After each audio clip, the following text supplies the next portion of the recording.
Ce jeudi 21 septembre 2023, après avoir marqué de son empreinte la tribune de la plénière de l'Assemblée générale des Nations unies, Son Excellence le colonel Mamadi Doumbouya, président de la République, a été reçu par le secrétaire général de cette organisation mondiale.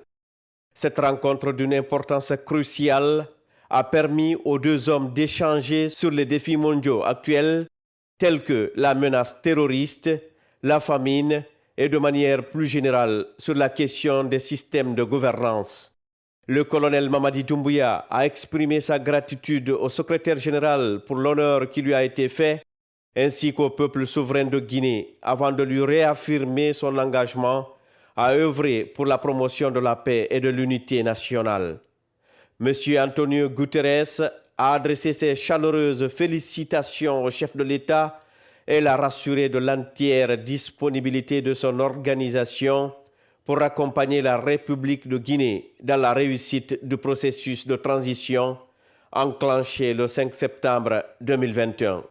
D'abord, le discours du chef de l'État, cela se passe de commentaires puisque tout le monde l'a suivi en direct. C'est un discours qui a soulevé l'enthousiasme de tout le peuple africain et puis de tous les peuples progressistes à travers le monde.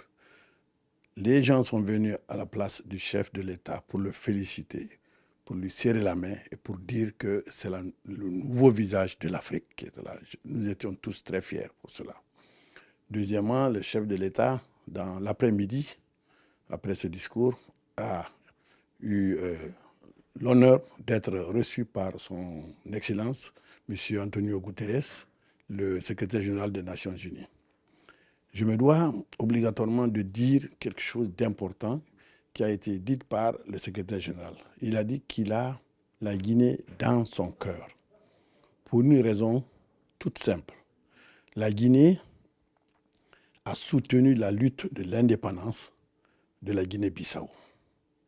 Or, lui, le secrétaire général qui est portugais, appartenait au Parti démocrate au Portugal. Et ce parti se battait pour l'indépendance de la Guinée-Bissau et des colonies portugaises, qu'il a suivi lui-même la lutte et il a vu la contribution immense de la Guinée pour la conquête de l'indépendance de la Guinée-Bissau.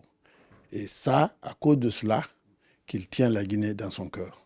Je me devais de dire ça. Ensuite, le chef de l'État a exposé les différentes parties de la coopération entre les Nations unies et la République de Guinée. Le secrétaire général a accueilli favorablement toutes ces requêtes et je dois aussi mentionner que ce n'était pas seulement des requêtes pour demander, mais voir qu'est-ce que la Guinée peut donner aussi aux Nations unies. Dans ce cadre-là, il a été rappelé que la Guinée, depuis 40 ans et même plus, participe à toutes les forces de stabilisation dans le monde, à travers le monde. Alors, le chef de l'État a été remercié aussi et la Guinée a été remerciée pour cette participation active de la Guinée. Sur le plan diplomatique, la Guinée est aussi constante dans toutes les luttes pour l'émancipation de la race humaine et puis la défense de la démocratie et la démocratie telle que nous l'avions défendue hier à travers le chef de l'État à la tribune des Nations unies. Ensuite, le président de la République a rencontré son Excellence M. Salva Kiir, le président de la République de Sud-Soudan, qui a aussi félicité le chef de l'État pour tous les progrès qui sont réalisés au niveau de la Guinée et aussi pour cette prise de position de la Guinée vis-à-vis de l'émancipation de l'Afrique. Et ensuite, le président a eu en audience le vice-président de la Guinée équatoriale, son Excellence Théodoré.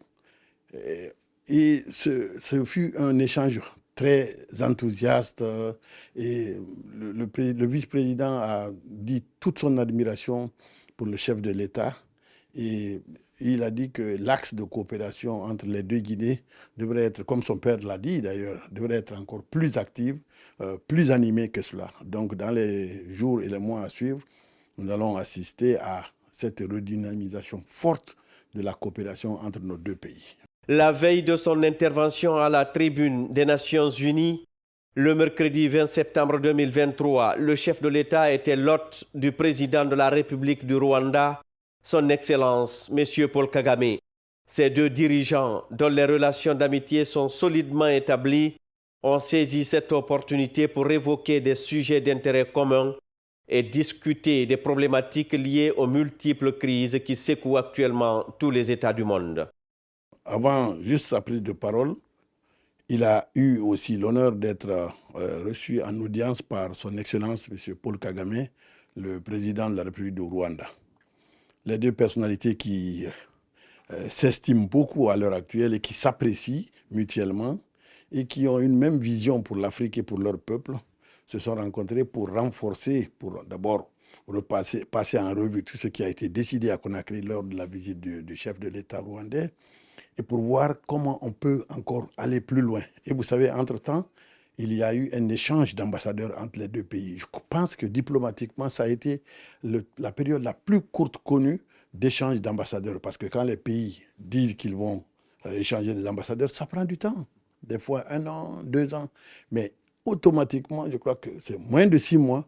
Nous avons déjà notre ambassadeur qui a présenté ses lettres de créance. Et très bientôt, l'ambassadeur du Rwanda va présenter ses lettres de créance à Conakry. Donc, ils ont parlé de cela, du dynamisme de la coopération entre les deux pays. Et nous avons beaucoup à gagner aussi dans l'expérience de la gestion sociale, économique du Rwanda. Le président Paul Kagame avait effectué une visite de travail à Conakry où il avait rencontré le colonel Mamadi Doumbouya, scellant ainsi de nombreux accords de partenariat. L'offensive diplomatique du président de la République, symbole d'une nouvelle ère pour la Guinée et pour l'Afrique, démontre, on ne peut mieux, le charisme et le leadership du colonel Mamadi Doumbouya.